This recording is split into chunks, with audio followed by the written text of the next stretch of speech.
अगला टॉपिक हमारा है विद्युत क्षेत्र की तीव्रता किसे कहते हैं। विद्युत क्षेत्र की तीव्रता में हम एक आवेश ए रख देते हैं और दूसरा आवेश ए रख देते हैं, Q0 रख देते हैं। तो ए आवेश बिंदु आवेश हो गए और आपको पता है दो आवेशों के बीच कूलाम का नियम लगता है। इन आवेशों के बीच लगने वाला बल और Q0 यानी परीक्षण आवेश के अनुपात को विद्युत क्षेत्र की तीव्रता कहते हैं। विद्युत क्षेत्र की तीव्रता को ई से प्रदर्शित करते हैं।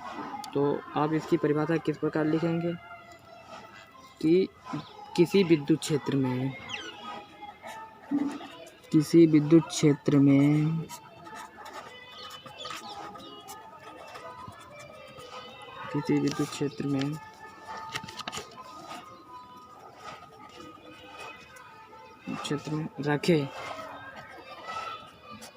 रखे आवेशों के बीच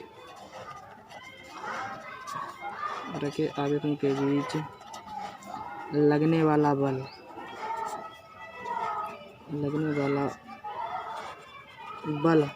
तथा परीक्षण आवेश के अनुपात को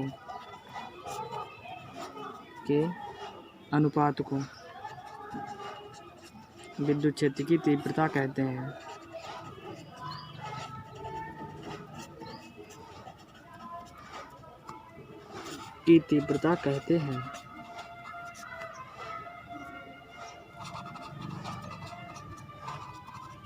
यानी कि विद्युत क्षेत्र की तीव्रता को हम ई से प्रदर्शित करते हैं।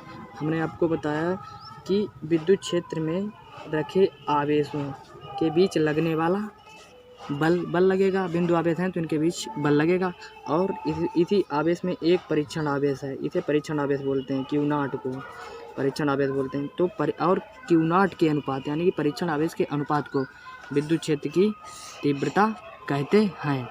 तो एक बार और देख लेते हैं। बिंदु आवेशों के बीच लगने वाला बल और परीक्षण आवेश के अनुपात को विद्युत क्षेत्र की तीव्रता कहते हैं। इसका मात्रक यूनिट बल का यूनिट न्यूटन होता है और इसका आवेश का कूलाम, तो इसे न्यूटन बटे कूलाम या न्यूटन कूलाम इनवर्स, ये ऊपर जाएगा माइनस का हो जाएगा। और इसकी अगर विमा लिखना चाहें तो बल की विमा और आवेश की विमा लिख दें। अब नेक्स्ट टॉपिक है बिंदु आवेश के कारण विद्युत क्षेत्र की तीव्रता।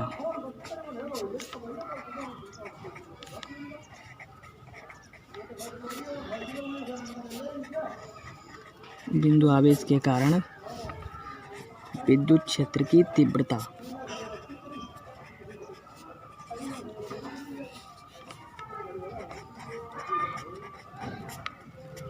इस कंडीशन में यानी कि कोई बिंदु मान लेते हैं, उस पर हमें विद्युत क्षेत्र की तीव्रता ज्ञात करनी होती है।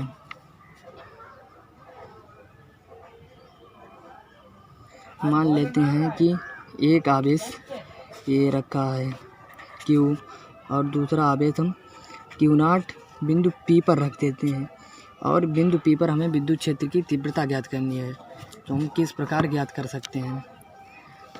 बिंदु Q से R दूरी पर हम एक बिंदु P रखते हैं, इस पर हमें विद्युत क्षेत्र की तीव्रता ज्ञात करनी है। बिंदु आवेश के कारण बिंदु हो गया और बिंदु P पर हम एक परीक्षण धनावेश रख देते हैं। तो परीक्षण धनावेश के तो हम पहले हिंदी लिख देते हैं। माना एक आवेश Q है, एक आवेश Q है। आवेश Q से R दूरी पर कोई बिंदु P है। Q से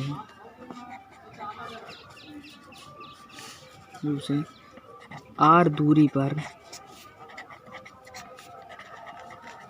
कोई बिंदु P है। जो हमने नीचे चित्र में किया है वही ऊपर लिखा है। माना एक आवेश Q है और Q से R दूरी पर एक बिंदु P है। और बिंदु P पर हमें विद्युत क्षेत्र की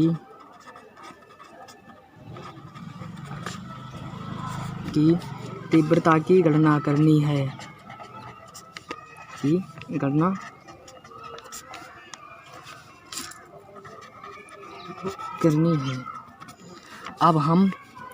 अब बिंदु P पर एक परीक्षण आवेश रखते हैं। बिंदु P पर परीक्षण आवेश रखते हैं। परीक्षण आवेश Q0 रखते हैं। अब देखो यहाँ पर दो बिंदु हो गए। हमेशा दो स्थिर बिंदुओं पर कूलाम का नियम लगता है। कूलाम का नियम क्या होता है? F = K Q0 अपान इनके बीच की दूरी का वर्ग r²। इसे हम समीकरण 1 मान लेते हैं। और अब विद्युत क्षेत्र की तीव्रता ज्ञात करनी है। तो विद्युत क्षेत्र की तीव्रता बराबर क्या हो? विद्युत क्षेत्र की तीव्रता E बराबर क्या होता है? तीव्रता E बराबर होता है कि इन दोनों बिंदुओं के बीच लगने वाला बल और परीक्षण आवेश के अनुपात को विद्युत क्षेत्र की तीव्रता कहते हैं। अब E कहाँ पर हमें विद्युत क्षेत्र की तीव्रता ज्ञात करनी? P पर। तो E P यानी कि बिंदु P पर विद्युत क्षेत्र की तीव्रता।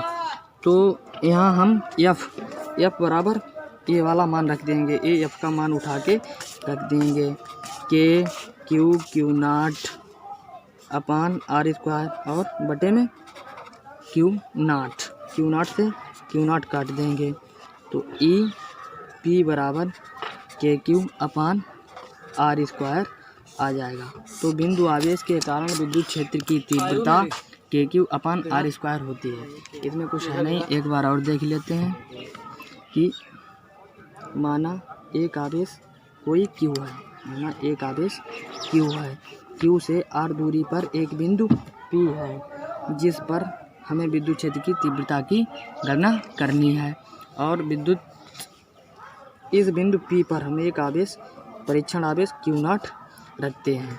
जब दो स्थिर बिंदु आवेश हो जाते हैं तो कूलाम का नियम लगता है। तो कूलाम के नियम से F बराबर K Q0 अपान r²। इसे समीकरण 1 मान लेते हैं। और विद्युत क्षेत्र की तीव्रता E बराबर होता है F बटे Q0। इस वाले F का मान यहाँ पे रख देते हैं बटे Q0 से Q0 E P बराबर KQ अपान r²।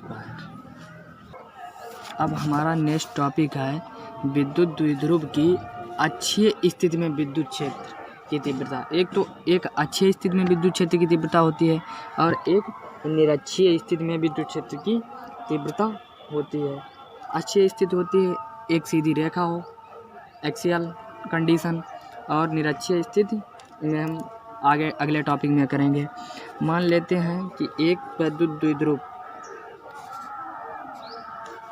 -Q और +Q है। इनके बीच की दूरी टोटल दूरी 2a होती है। हमने बताया था पिछले वीडियो में 2a होती है। तो इसके मध्य बिंदु से यहाँ से यहाँ तक की दूरी हो जाएगी। इसे हम मान लेते हैं बिंदु O और इनकी A यहाँ से यहाँ तक हो जाएगी। A करेंगे तो 2a पूरी 2a हो जाएगी। हमने बताया था कि +Q आवेश अपने विद्युत क्षेत्र में